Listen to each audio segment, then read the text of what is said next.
So there were a tremendous number of emails received on this matter. I'm just going to summarize them because I couldn't possibly read them all. But many of them were requesting that the city rescind the earlier decision to allow the call for prayer. And some of the reasons for that were that the call for prayer is within a whole community and it's not just geared to the one religion. Why were residents not consulted on this? These are religious beliefs being shared with everybody and not just one community, that people don't have a choice to listen when it is put out there for everyone, that the sounding of the bells is a broadcast of prayer, and that this should be allowed for other religions as well.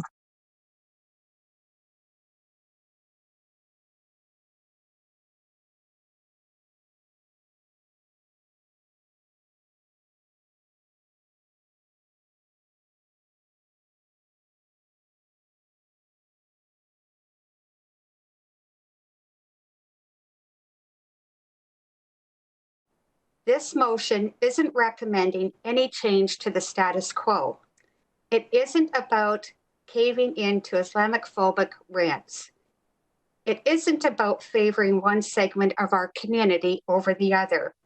It isn't anti-diversity. In fact, I would argue that it's pro-diversity because it seeks to hear the many varied voices of our diverse city on a matter of public interest. This motion is about having a conversation of the advisory committee appointed and established by this council to deal exactly what this topic is on. But in essence, this motion is more about process than anything else. But the way it was handled and the way it was communicated has turned into a real mess.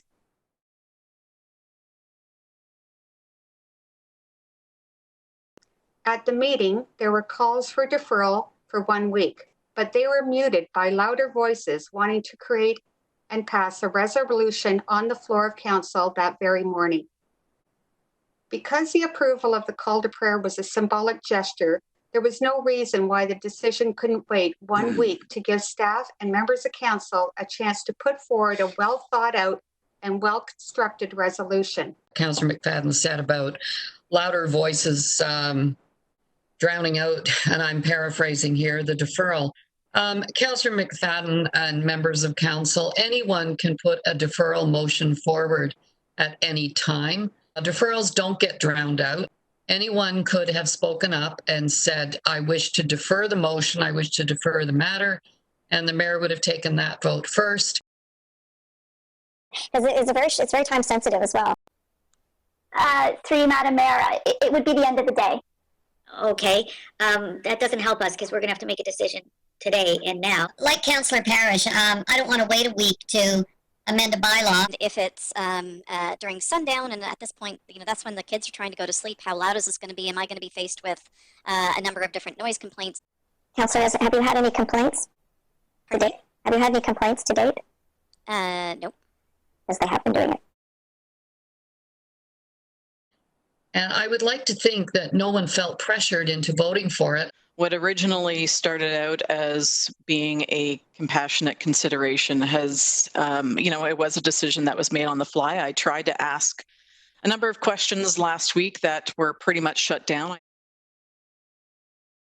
And senior staff to provide advice in order to make a thoughtful, informed decision. I'm not really sure what advice you would expect senior staff to make. We all know what the noise bylaw says. It could take you 30 seconds to 1 minute to pull it up on your iPad or laptop. I think the flaw was we didn't ask for the staff report, which is our normal protocol, and that may have helped a lot as well. And I'm not really sure what advice you would expect senior staff to make. And as a caution and a warning to everyone, this is what happens when we walk things on and we don't ask for a proper staff report.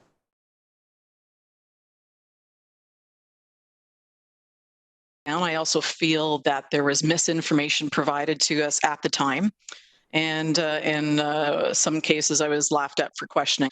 So we need to admit how we voted last week. had good intentions, but was misguided, and we didn't consider everybody's considerations into account. I did not have all the right information at that meeting, and I think we depended on the leadership of this council to tell us why we should be passing such an important issue. I did take exception from a comment, and I'm sorry, I can't recall who made it, but that we were given wrong information, and I think that was directed at me because I said that other municipalities, Toronto, Brampton, had approved it. And I got that from reading a statement from the city of Brampton that had been posted that morning before we were in council, that they had done so, and from the city of Toronto as well. So, I guess we shouldn't rely on statements from other municipalities as being accurate, but, it was their social media account that I read. I'm on the verge of saying I'm sorry to the public that, for one, I didn't do my job 100% because I relied on the information that was coming in that day.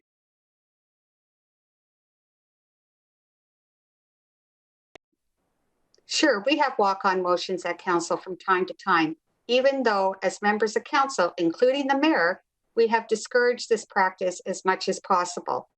We didn't follow good process. I know that some suggest we followed process, but on something that has proven to be so divisive in our community, is this what we want to happen during a pandemic? This is not how we make decisions at Mississauga. We do our homework, and we didn't have that opportunity to. This is a contentious issue, whether you like it or not. We can talk about process, and we can talk about the times that the various members of council and the head of council has asked for more input, more information, countless times, and we can't bring motions on so quickly because we don't understand them. And I think what we did basically is to mess up our own thoughts and our own ways of doing business. And frankly, this wasn't done right. And with the process, the protocols, and what we have in place. First of all, I'd have to agree. Process certainly turned out to be a bit lumpy, but good intentioned, no question about it. So for that part, I'm sorry that people feel they weren't involved in the decision process. I think process is something that I had concerns with in the beginning. It's not the way we normally do business. Understand this wasn't done for, any intention, was done in good intention, and it was perhaps done wrong through the process. Maybe there were slip-ups, but that's because of the times. That's because of the COVID crisis. It's not because of anybody trying to pull a fast one on us. And I think, anybody at any time on council could bring forward an issue to deliberate over. Maybe etiquette-wise, it would have been more helpful as members of council to have received this prior to having it sprung upon us. Maybe put us in a position where, not to say that we were a deer in headlights, but we were taken aback a little bit, and it could be difficult to make a sound decision. In speaking with residents after the decision was made last Wednesday, they reminded me that what has always served so well in the city of Mississauga on any issue has been when we follow a fulsome public input process. I do believe that the current bylaws that were in place before this took everybody to be equal. And I do believe that we do have to follow the process. If errors were made, which I do believe in how things were handled last week, we fess up to it and we go and have some good, wholesome discussion. I think this is a more fulsome discussion than we had last week, and that probably would have been the difference in the deferral if we had an extra week. The motion that I put forward had that intent, and the intent was for the discussion to take place and to make everybody understand that the policy and the procedures were not followed last week. And it did cause a lot of angst. All I've been dealing with is this for the last week. I haven't been doing other business. So perhaps we were wrong not to consult more widely on this. Perhaps that was a flaw as well.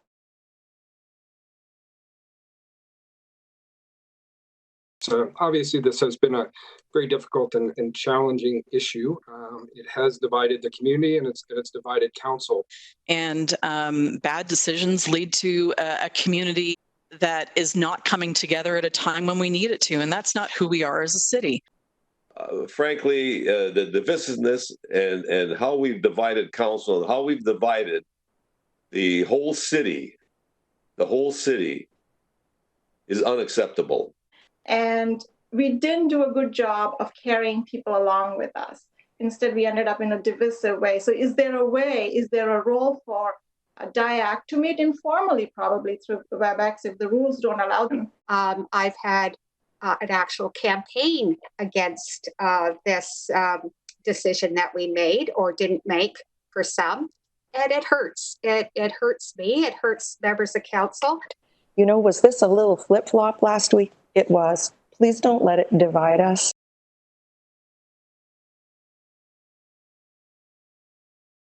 A letter from the Interfaith Council of Peel, which I haven't had a chance to read yet, because I guess it came in late last night and I'm just seeing it now. This morning we received the comments from the Interfaith Council of Peel.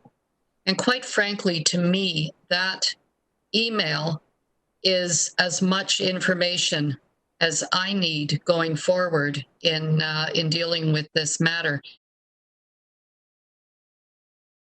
Getting the letter from the Interfaith Council of Peel is very important. And it would have been nice to have had that or consulted with them prior to this to kind of, get that unity and get people together. And I hope that people understand that, if we do send this back to DIAC, if that is the decision, this is really just to get back to the process and have the Interfaith Council of Peel be involved, in that process too. I was happy to see the Interfaith Council letter come forward.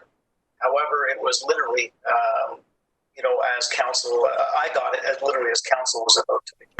I've not been editorializing here whatsoever, but I think that the reason that the Interfaith Council letter came in so late was because they had their meeting last night and they were discussing it last night. But we've already heard from the Interfaith Council of Peel, and I respect their comments very much.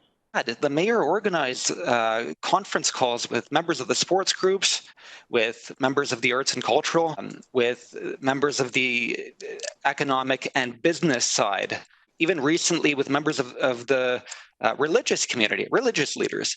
Not one councillor heard from any member of the community about a request that would be forthcoming. Nothing was spitballed even at that time. And that's again why I think a lot of us were caught off guard. I think it was a 2-day teleconference session with religious leaders. Why did nobody bring it up at that time? Well, sometimes people don't think of things like that when they're in a large meeting. And I think it's appropriate that the request was made directly to the mayor on that morning. Speaking about the interfaith letter, I wish I would have got that earlier too. That might have changed the tone, but I understand they only met last night. And I agree with Councillor Fonseca and Councillor Dasco. I was in on all of those meetings with the interfaith councils, and this was never mentioned, never. And you knew a week ahead of time, and you could have let the rest of council know that this was up for consideration, so we could have talked about it.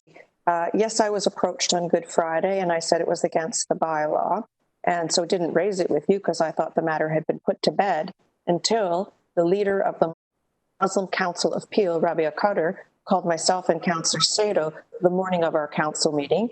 And the reason I raised it then was I thought, well, perhaps we can do something about this because it's a council meeting. And yes, it was late notice. It came at 9 a.m.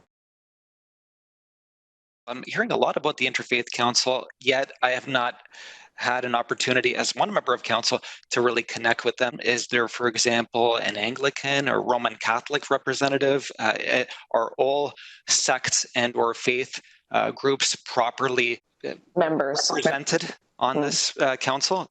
So Rabbi Pollock is the lead on it, and I know that you know Urs here. I'm just going to say that I'm fairly certain that not all faith groups are represented. I just wanted to politely point that out.